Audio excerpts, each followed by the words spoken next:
के छ माया खबर ठिकै छ आइएछ त अनि बारीमा आयो माटो छुनु हुन्छ कि हुँदैन छोराको जस्तो हुन्छ खै हेरौँ हात ए माटो छोएको जस्तो लुगा धोएर आयो भन्नु पर्दैन ल यस्तो छ यहाँ फ्लावर गार्डन के अरे cauliflower garden yup Okay, that's good. I don't know what kind of vegetable, but just I want to make the soil fertile. Very good one. Okay? यप गर्न मात्रै किनेर खाएर हुँदैन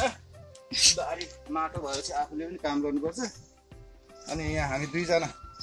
इजेकल र म भएर हामी दुईजनाले यहाँ माटो बनाएका छौँ इजेकल पनि काम गर्दैछ हामी पालै पालो भिडियो बनाउँदैछौँ अनि यहाँ काउली फ्लावर यस्तो भएको छ अनि यतापट्टि साग थियो त्यो सागलाई उखेलेर गुन्द्रुक हालेर अनि फेरि साग छरेको छ हेरौँ अब अहिले छरेको साग सायद आउँछ होला राम्रै यहाँको सागहरू उखेलेर फेरि दोस्रो पटक खेती गरिएको छ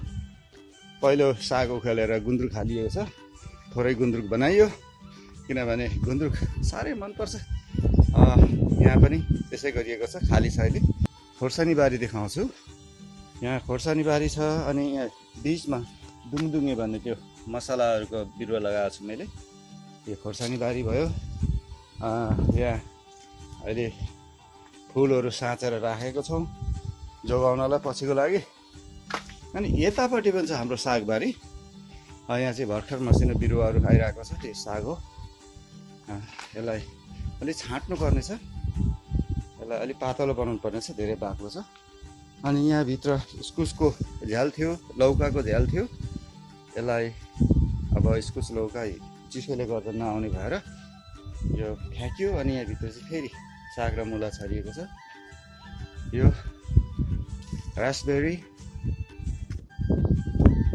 म अर्कोपट्टि पनि देखाउँछु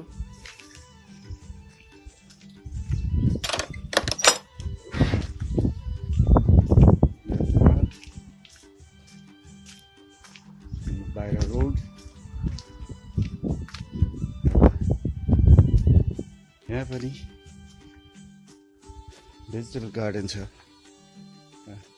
यो साइडमा साग मुला लगाएको छ भेजिटेबल गार्डन